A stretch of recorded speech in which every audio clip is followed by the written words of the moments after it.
resources that we have. Mr. Speaker, you've come to my constituency. Since independence, I will tell you, we have hardly.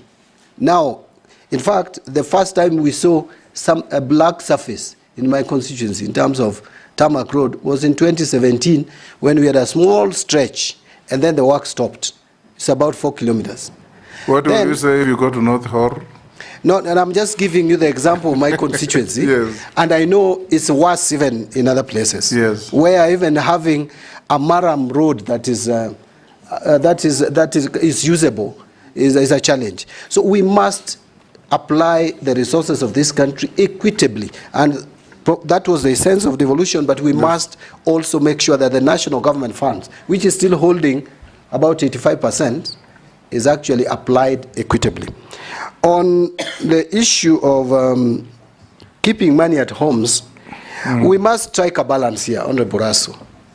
Yes, I know sometimes banks, because of the regulations and the policy that has been put in place by central bank, yes, that sometimes you go to the bank and your money, you know, sometimes I'm asked when my money comes from my SACCO, for example, Mr. Speaker, to my account, then I'm asked before I transfer it even to my wife, I'm told I must explain the source. And yet they could easily see this is from Parliament, this is from... So sometimes it can be discomforting.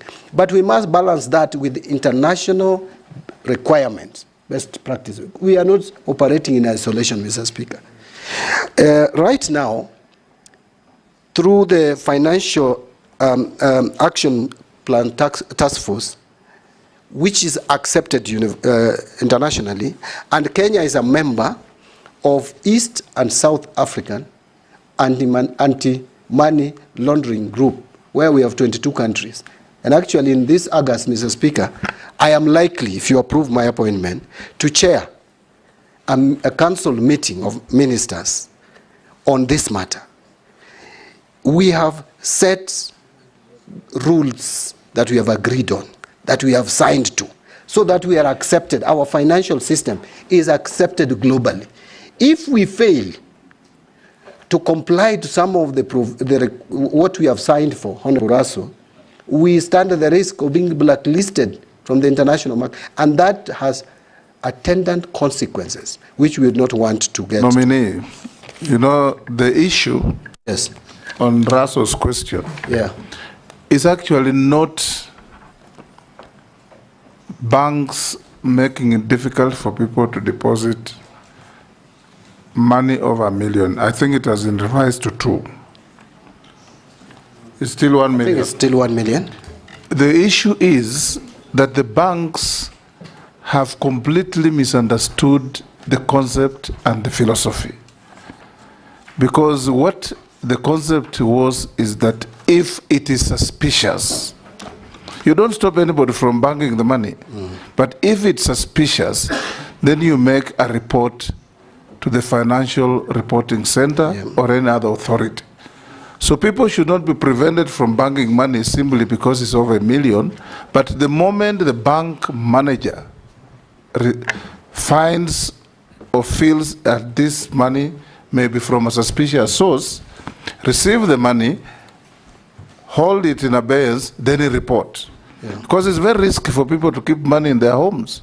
It's true. And that again comes to what I think Kimani Ichung'wah or somebody else said, communication. Communicate to the public. If a trader in Kikomba, now they do cashless, but many traders in many places receive cash. 5 million, 10 million. But they are afraid of going to the bank because there's a list of about 20 questions. Yes. Yes, and this is a cash economy. Yeah, and actually, you must simplify this. Thank you, I get you. Mr. Speaker, and actually it distorts our financial system completely. I agree. But Mr. Speaker, maybe allow me just to say 2 things in response to that. One is that I agree that this has been interpreted differently by banks, and we know why. I personally know why. It is because there was a period, remember the NYS scandals and those scandals, many banks were forced to pay fines. So banks became too cautious. So I think what we may need to do, or what I would do once in office, if you approve my nomination, is to have a meeting with the Kenya Bankers Association and also with the central bank, so that this matter is clarified, so that it doesn't become a bottleneck for Kenyans to bank, because the most ideal is for Kenyans to have money in their bank accounts. On the issue of pensioners, I want to also, again, which has been raised by Honorable Shuria, pensioners not being paid. Apart from the time lag between the time you retire to the time you start getting your pension, and I think we need to treat our senior citizens better. You know, you have offered a service to the public. Now that you are supposed to enjoy some of the benefits of the money that was saved, or you saved, or was saved on your behalf, you need to. Mr. Speaker, in the year ending 30th June 2024, we failed as a country to pay pension to the tune of 26 billion shillings. These are Kenyans who have retired and did not get their pension. This is a matter that I want to agree, and it is something that I'd already picked up, that we will make sure that we pay pensioners as and when immediately they retire. And this can only be done if you get there. Yes. John Badi, even as an MP, which you still are, yes, I'm sure you know that when you go to your constituent's office or your home, about 10-20% of elderly people who visit you are carrying papers of unpaid pensions for 10 years, even more. I have many of the messages here, Mr. Speaker, yes, in my phone. So you are saying exactly what is correct. Yes. But Mr. Speaker, I am happy that we changed the system of contributing to the pension in this country, because again, the issue of sustainability comes about. The pension system that we have been running as a country was not sustainable, but with the superannuation scheme, we are likely now to keep abreast to the pension. But in the meantime, we must settle all the pensions that those pensioners who are eligible for receiving pension. And Mr. Speaker, I want to go to the questions raised by Honorable Mishi Mboko, the MP for Likoni. There has been economic unrest, let me call it unrest, largely attributable to economic conditions, and unemployment being key. Mr. Speaker, every government has a vision. We had the vision in 1965, the sessional paper. I remember when Kibaki came in, there was economic recovery strategy for growth and employment. That was 2003. Then we came to Vision 2030 in 2008, which has been broken down into 5-year medium-term plans. We are in the last medium-term plan. All these, if you look at them, especially now Vision 2030, which is operating at the moment, or obtaining at the moment, it was anchored on 3 pillars. The economic pillar, at least 10% growth, which we have not realized. There is the social pillar on equity, or inequality, or inclusivity. And then there is also the political pillar based on democracy and accountability to the people. If we follow this vision and model our philosophy to actualize that, then we will address the problem of unemployment, which is the single most important challenge that we have as a country today. In 2019, our population census was at 47 million plus. Out of that, Mr. Speaker, 35 million was people or Kenyans below 35 years, 75%. And this is a generation we have educated through free primary education and subsidized secondary education from 2003. Very ready for the market, no employment. That is why I was saying we need to shift our attention from using agriculture, which is the main driver of our economy, as an end in itself, to providing raw material for manufacturing, so that we can create more job opportunities. With that, then we will be able to address this economic unrest, if I may borrow your word, Honorable Ms. Shimboko. And again, on economic inequalities, we need to, I am already thinking that World Bank is funding, although it is a loan, but very concessional loans, the social safety nets. We need not to put too much pressure on our expenditure. To free that money for other development activities, we get the World Bank to fund some of these safety net measures to remove inequalities that we have, even as we invest more money to the rural areas. Remember, both parties, let me repeat it again, the Kenya Kwanza has this belief on value addition, but also ODM and Azimio had a belief in investing in rural economy through making sure that we have even markets in rural areas, that we open up rural areas for development. If you do that, you will minimize and reduce inequality and create more jobs. Honorable Mukami asked about unclaimed assets. I must admit that personally I have not engaged a lot with this Unclaimed Assets Authority, but if there are reforms that are needed to ensure that it lives to its mandate, statutory mandate, I will make sure that that is done, that the reforms are carried out, and capacity is built into that authority, so that Kenyans who are still there and can get what is left behind by their loved ones, get them their dues. They should trace those who should benefit from some of these unclaimed assets.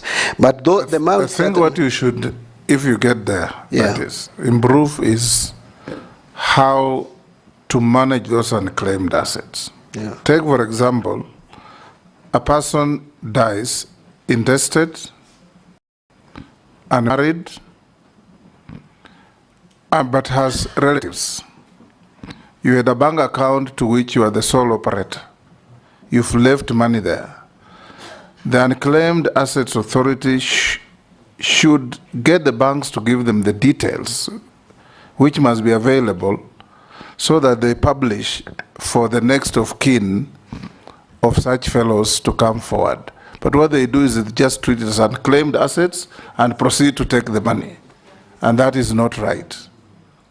There is nobody in this country who has no relatives. Not in Africa. And Mr. Speaker, since this is a state enterprise and state corporation under my ministry, I will make sure that that is done. Actually, recently, I saw one bank did. I will not give more details, but one bank reached out to beneficiaries of someone who died about 8 years ago. And they were still holding the money, and the beneficiaries came forth and got their money back. So that is what we should do with this authority. Finally, Mr. Speaker. On Mukami? Yeah, on Mukami. Yes. No, the other one, she actually agreed with me on the recruitment of staff. The other one is about the graduates who were trained. Yes. And they were fired. KRA. Yeah. In KRA, and regarding the system, because now you know what is happening. You can imagine the KRA officers are going loud, correcting taxes from hairdressers, mama mboga, and yet there were systems. So that is why I was asking whether you reinstate those people, because the government had taken them for training. Yeah, I actually said that there was a system in place of training graduates, and I think it was a very good system. Honorable Mukami agreed. Yes. As to reinstating those who probably should have remained on the payroll, that I cannot give a promise until I understand. Yes. You know, there are human HR issues and the legal issues. Unless I get to understand the technical issues, I may be talking about something that may not be tenable. Chairman, I'm sorry, but part of my question was not answered. Chairman, I had asked in the issue of the ceiling on borrowing, and also I quoted one example of a borrowing which we did on the SGR project, where we borrowed a lot of money from Exim Bank from China. I have raised this issue because I don't want to see you repeating the same mistake which was done during the last regime, and that is why we are having a lot of challenges now financing that loan to China Exim Bank. You didn't say anything else. Although he had already said many things about commercial borrowing and concessional borrowing. Maybe just to summarize it by saying that public project investment management is a challenge. And I said I will make sure that we are investing on viable projects, whether it is from local funds or borrowed funds. And I also mentioned, Mr. Speaker, if you can recall, that we will be linking loans to specific projects and making sure that the expenditure is, public procurement is followed and done prudently, efficiently, and economy for money of the shilling is realized. Let's take the last one from Mamisi. That was it. Yeah. Caleb. Thank you, Mr. Speaker. One question. Yeah, for being last, give me two, kindly. Thank you, Speaker. I know also I get an opportunity to listen to the entire interview when you are last, and you seem to be a person ready to disturb the stubborn status quo at the Treasury. But, you know, the former president of US, I think is Harry Truman, once said that he actually had a plate like this one at his desk and written there, the buck stops here. So you might consider having such a plate on your desk and you write there, the buck stops here. Because, Mr. Speaker, the reason why you are in this job is actually from the reject the finance bill.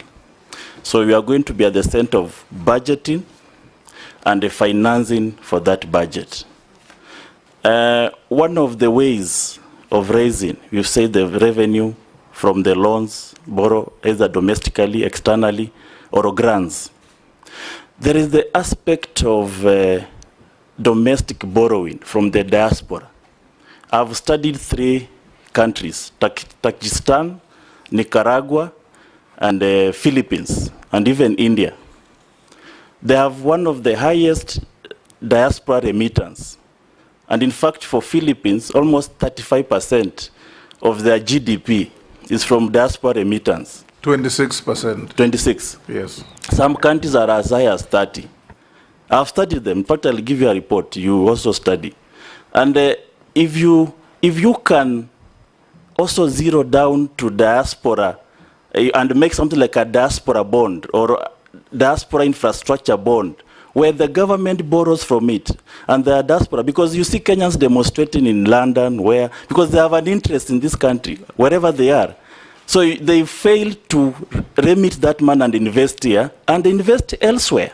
So we can tap into the global flow of income, basically, because we don't have the oil, we don't have the natural gases. So how do we maximize? That's something that I want you to really explain to me. And the last one, Speaker, at the aftermath of the World War, 700 delegates met in Mount Washington in Britain, New Hampshire. And they developed an international system. And that's where now the International Bank of Reconstruction and Development came in. The IMF came in. The purpose was for reconstruction for the World Bank. On this other hand, the IMF, the purpose was to stabilize currencies of various countries, stabilization, and to balance of payment. But this system has saturated our domestic policies. They have saturated our physical and the monetary policies. So much so that a minister sitting at Treasury has World Bank in his head. He knows that in absence of this, I rush to World Bank. It's no longer a port of last call. It's now a port of first call. How do we dislink our development path from the continuous dependence on the brutal with institutions that were there to reconstruct Europe and Japan after the World War II? Nominee, answer those quickly. We are running out of time. Thank you, Mr. Speaker. Go ahead. May I proceed? Thank you, Mr. Speaker. Mr. Speaker, Honorable Caleb Amitsi, the MP for Saboti, has actually noticed that I'm going to, and very ready to disturb the stubborn status quo at the Treasury. You could not be more right. Mr. Speaker, I am sure that His Excellency the President did not appoint me just to continue the business as usual at the Treasury, because then there would be no need to make changes. You'd have just continued with the person who was there. So I have an assignment to do. I will discuss with His Excellency the President on how to help reform the Treasury and to do it properly, and together with the Cabinet. On domestic borrowing and diaspora, I had a lot on how we can borrow more funds, whether green bonds, blue bond, and floating diaspora bond. It's only that the time limitation, I could not mention all of them. But I want to agree with Honorable Kwa Maminista that that is an area that we can tap on. And even look at ways of reducing transaction costs for diaspora remittances, because that's one of the reasons that you hear them complain a lot about. On IMF, by the way, I want to be very clear on IMF. IMF will never invite themselves to a country. We do invite them and agree with them on a program. There was a period we were not under IMF, but because of challenges occasioned largely by COVID-19 and the drought in the region, and also the global disturbance of the supply chain and all that, we then went back to IMF in 2021. But I have looked at what are these conditionalities? You know, sometimes we may blame IMF for nothing. We have agreed with them on a program, Mr. Speaker, that for us to tap onto that loan, what we must do, in fact, is one key thing: revenue mobilization. So we just need to agree on how we can convince IMF for the period that we are going to be under their program, which I don't think should be long. We must move to a system where we divorce ourselves from IMF and start depending on ourselves as we were before. But that we can only do by allowing, by doing what can be done in the interest of the country. They want us to maintain a deficit of no more than 4.4%. That's what we have agreed on currently. But we are moving towards, and we must move towards, a budget deficit in the region of 2.5 to 3%. I know government has talked about 3.1. We can sustain a budget financing gap of 3%. With that, you will not need IMF intervention. And Mr. Speaker, I said, I want to end with that if we increase, we take back, don't even go to the ambitious 25% that we have set to ourselves of tax revenue to GDP. If we can take it back to 18%, we will be adding to this, to our exchequer, not less than 600 billion. And I think it is achievable. I believe it will be done.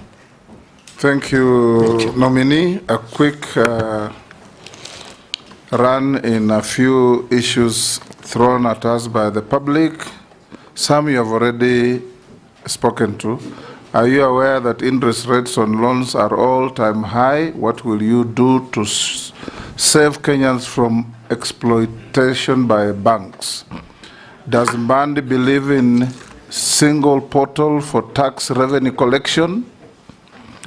How do you plan to position internal audit department to deal with zero-fault audit?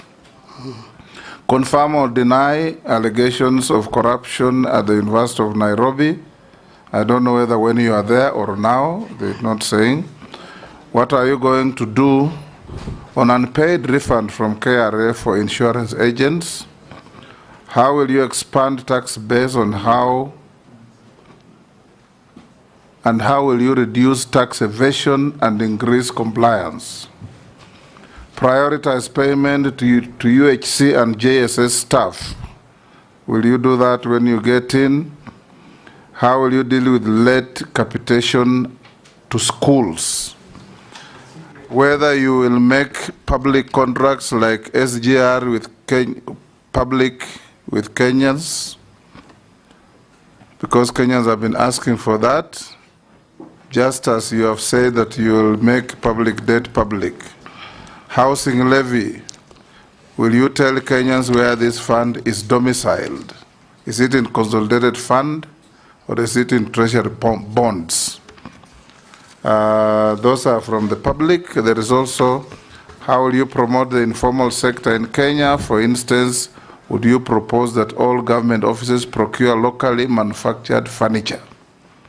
Do you think that certain parts of the 2010 Constitution have contributed to a high public wage bill compared to GDP? due to an excessively large administration. For instance, there are over 450 MPs, 1,500 MCAs, 47 county governments. If this is the case, what are your thoughts? Would you recommend that the president proposes a referendum to reduce the constitutional overload of the administration? Those are members of the public listening into this conversation. If you can deal quickly with those, I have only one question for you. Chairman, there is another one regarding money laundering. What are you going to do about it? So if you can run through all those. Some you have already talked about. You can. Yeah.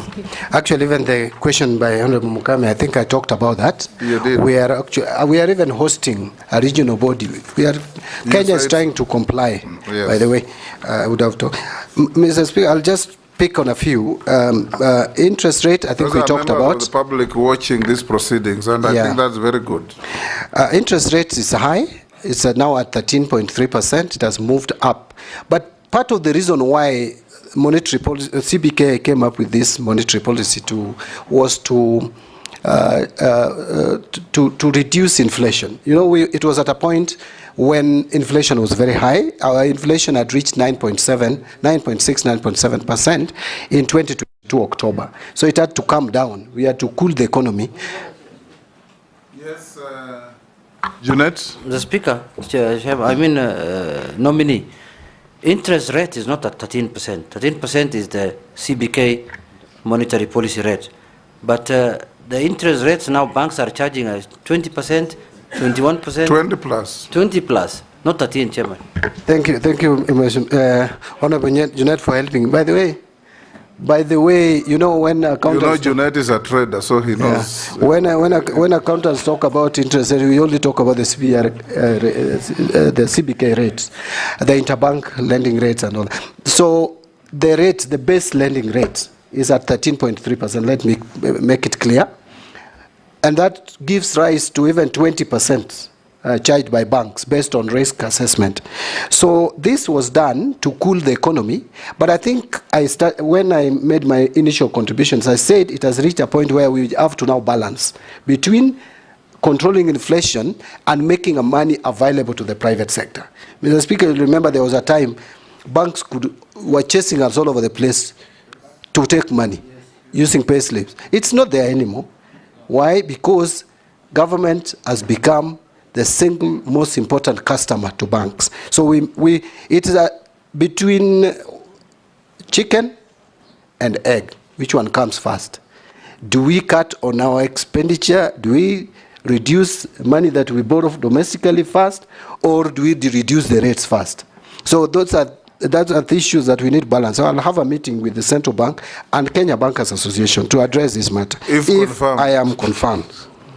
Yes. Mr. Speaker, on internal audits, I can't agree more. Again, we must use our internal audit to improve efficiency in financial management. And internal audit is resident at the Treasury. This issue of corruption at the UN, I saw it on some email that was sent to me. And the allegation was that I used... To the same person. I suspect. Yeah. That while working at the University of Nairobi, that I used the university funds to campaign. Probably the person who has sent that message is not alive to the fact that I left university and went elsewhere, worked for 3.5 years before I became a member of parliament. You said so. Yeah. So I left university in 2004. And actually, I resigned and got my pension back. It was 218,000. If I stole their money, they would have not paid me my pension. I think that's, to me, someone who probably is wondering how I made it to Parliament. And I didn't have, I didn't have money. Your competitors, just go on. Yeah, but I want to tell him that I was or her, that I was the least endowed in 2007. Actually, they used to make a joke that I was campaigning with a bicycle and made it to Parliament because of trust that the people had in me. Late capitation to schools, this is all about availability of revenue. We must make money available and pay capitation, pay pension, pay CDF. Remember, we have rolled over 13 billion from last year's NGCDF. I personally, Mr. Speaker, am a proponent of National Government Constituency Development Fund. I support it fully because this is money that has revolutionized education in rural areas. You go to my constituency, the constituency I've represented for 15 years. Before CDF, we didn't even have primary schools. They were there by name, but there were no classrooms. Right now, you can see what it has done, and many others. Contracting, making public the contracts, that I started by saying we must be transparent and communicate what we do as a country. Housing levy, I don't want to really talk a lot about this housing levy because I still need to understand how it is operationalized, where the money is resident, and all the challenges around it we must deal with, because it is my duty, if I'm confirmed, it is my duty to make sure that this money is properly accounted for. Promoting informal sector, I think I talked about that. Yes, in terms of wage bill, contributed by the Constitution, that is true. Mr. Speaker, this Constitution is too expensive. I know the counties had been given, but Mr. Speaker, truth be told, we should have had these counties as agents of devolution for development, but not government. We should have had bigger governments.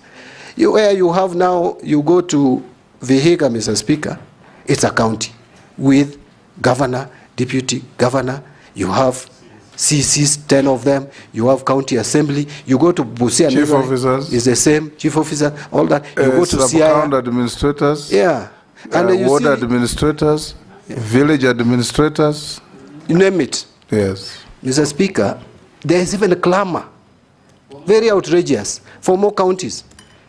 My Suba community want a county. I'm even asking, is it viable? Mary wants a county. Mary is calling for the Teso county. Let us face it. If we could have a system where we have regional governments, and then now devolve resources you can devolve as much as you want. Look, we have devolved CDF with a fund manager there with a very few skeleton staff, and it is working. We could do the same with the devolving resources. That is what Kenyans wanted. But these big governments with big cars, with flags all over the place, I think we overstretched ourselves. But that is upon Kenyans to decide. It is not John Badi, either as a cabinet secretary or even a member of parliament, to decide for Kenyans. Kenyans will make that decision. Thank you, John. I'll ask you two questions. One, we were told by one of your colleague nominees that in the road sector alone, we have pending bills of 166 billion. Yes. Out of which 92 is actual debt or bills, and the rest is interest and penalties. Yeah. Now, in the event you get this position you are looking for, would you take time to negotiate with the people you owed the money to compromise on interest and penalties so that you reduce the weight on the exchequer? Number two, the PFM Act is very clear, and we passed it in this parliament, that no procuring agent can procure goods and services unless there's an attendant budget and funds. How are you going to ensure that this is enforced so that we don't run into these problems of pending bills? Because if you have an attendant budget, you procure goods and services, on delivery or completion, you pay. What are you going to do? Thank you, Mr. Speaker. Mr. Speaker, I want to agree that we will have to negotiate the interests and penalties that have been charged on various contracts. I am aware of that bill by the ministry. That is actually State Department for Roads. If you go to our records in Parliament, Public Accounts Committee had requested the Ministry of Roads to provide information on pending bills, analyzed categorized in terms of principal sum, interest, and penalties. And we have that information in Parliament. I'm sure my colleagues will submit a report to the effect. We actually were recommending that the government negotiates with these contractors on the interest and penalties. But that you can only do if you show willingness and you show intention to pay. So I will work with the Cabinet Secretary for Roads and Infrastructure to make sure that we clearly demonstrate an intention to settle these bills. Road construction has stalled across the country as a result of this. And I will tell you, my constituency, where I come from, is one of them, as one project which has just stalled because of this. So we need to do this across the country so that the road construction resumes. Because we have already invested money in these roads. We can't continue keeping them. But we have constraints. Look at the budget of roads, Minister. In fact, I was saying that that budget, at the rate of 50 billion, the pending bills alone, you may require not less than 3-4 years. But then if you have to finance all committed... Churchill told us committed road projects. That's actually where I was heading. Are 1 trillion. Yes. If you have to commit to, for all commitments, you need 20 years. Committed roads, that is roads that have been started, their value, if you sum all of them across the country. So it's terrible. There are some initiatives which I think we should promote, where we get some of this road infrastructure done through PPPs. But there is also an initiative to negotiate, if the terms would be favorable, with some of the contractors that are coming from specific countries to take up this, if it is within our budget ceiling, loan ceiling or debt ceiling, to take them up. Like the Chinese government has so many contractors around here who are doing roads using GOK funds. Currently, there are very few road projects done by loans from China. They are all working on roads funded by GOK funds. So we need to explore that. Finally, on procurement without budget. Mr. Speaker, this is again another problem. And the problem is not entirely that there is no budget. The budget is not there, but there is no money. The exchequer releases come late. Why? Because we are not able to collect. We don't have money. So we must just cut our clothes according to our sizes. That is the starting point. The planning we must have, and someone asked about the planning in one single portal. There is a disconnect between planning and budgeting. We need to synchronize. And this is the same ministry. We must ensure that we link planning to budgeting, to cash management, so that we don't commit ourselves into purchasing or contracting when we don't have the capacity to pay. We have grossly overshot the time. There are some people watching from US who have sent these 2 questions. What is your view on the potential of blockchain technology within the financial sector, particularly in light of the blockchain technology report to 2020? Would you support the adoption of this technology? The next one, in light of the increasing global uncertainties and economic volatility, gold reserves have become more crucial in safeguarding national wealth and ensuring economic stability. Elaborate on how you would propose leveraging gold reserves as a reliable store of value in the current and future economic landscape. Additionally, would you explain any strategic measures that can be considered to enhance the role of gold in Kenya's financial system? Take at maximum 2 minutes. These are Kenyans watching these proceedings from the US. Pardon? The first one of the blockchain, Mr. Speaker, I must admit that I need to understand it better. And that is an honest answer. We understand. We need to get what it is. If it is something that don't can also help know it. the country, I also don't know it. The better. On leveraging on gold We'll reserves. need somebody to teach us about it. Do we have an ICT person around? But don't you worry, Mr. Speaker. Now that has been brought. There's a nexus between finance and ICT. We will. CBK, maybe when you get, if you get approved, CBK should be able to sort you. Yes. Okay. That's why I was saying that don't you worry, I will get. On the gold reserves, just say yes or no. Yeah, gold reserves, that actually we need as a country to move towards even establishing sovereign wealth funds, and gold reserves can help us in that. Yes. And those are areas, those are emerging areas that we need to look at. Thank you. Thank you. Lastly, John Buddy, as a nominee, I have some few mundane questions for you. Have you ever been adversely mentioned in any integrity-related report or investigations? No. Do you hold any leadership position in any political party within Kenya? No, at the moment. You said you resigned. Yes. Can you tell us your net worth? My net worth, Mr. Speaker, is 380 million. And Mr. Speaker, my net worth, the difference between, I saw some of my colleagues have done their calculation differently, but my understanding of net worth is it's assets less liabilities. Liability, yes. So if you take all the assets that I have, and I wish I had my file here. I've seen your calculation. Yeah, it's 308. You are 437. Yeah, 437 less 57 assets. million liabilities. Yes. You are 380. Yeah, and the liabilities is mortgage within Parliamentary Service Commission. Circle loans. About 31, about 20 million or thereabout. And finally, there is the KCB Bank loan of about 12 million. Yeah. We received 43. We received 34. The only deferred income, Honorable, the only deferred income I have is I have some I have two now, but the one for Parliament I don't know.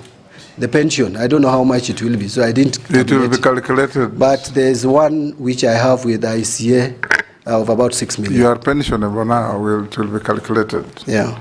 It will be just below 200. Thank you. Chair, I was mentioning that because of the challenges Kenyans have had with this matter, because like now his deferred income next year would constitute part of his net worth, or rather when it matures. Yes. And most likely, if he's approved or if he goes through another vetting, Kenyans will want to know how did your wealth grow? How did your wealth grow? I will be able to explain that, Mr. Speaker. So, nominee John Buddy, we received 34 memoranda against or about you, some saying it was right to be nominated, others not. And there are 3 particularly that just involve around, I think, parochial conflicts within your political setup, but you have answered all of them. So we will be, there's some things that clearly look parochial, how you quarreled with people in political meetings and so on.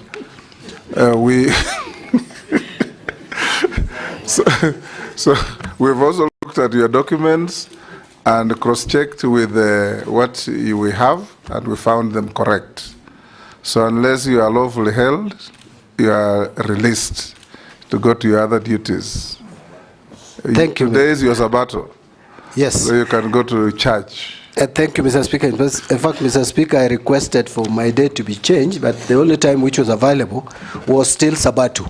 Yes. Because it was 7 p.m. yesterday. Yes. And according to my faith, from 6 p.m. or thereabout, already Sabato imeingia. So, but I treated this as kama, is it donkey ama ng'ombe imeanguka kwa shimo? Yes. Lazima utoe. Yeah, but thank you, Mr. Chairman, together with the members of Parliament, members of the committee, for giving me this opportunity to appear before you and present my case. I have done my best. Thank you. Thank you. Sergeant, you can escort the nominee. Thank you.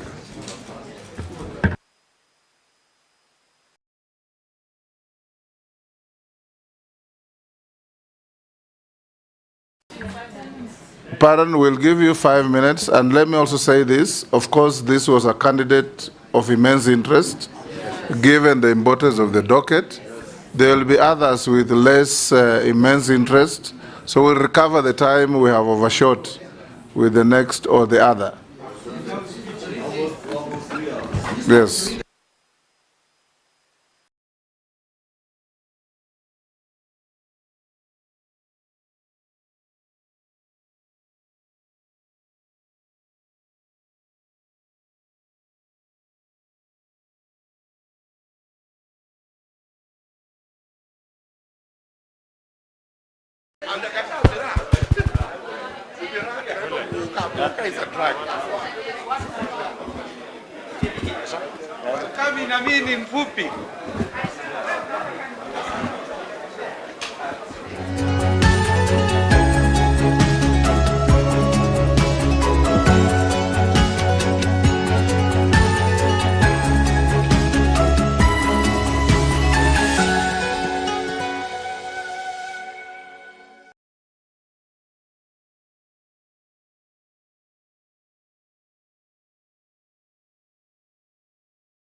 We are putting certainty in their future so you can have a peaceful life. Exploring emerging opportunities so you can explore life.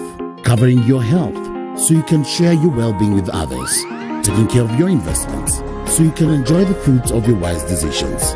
With Britam, we are assured of over 55 years experience in life insurance, health insurance, general insurance,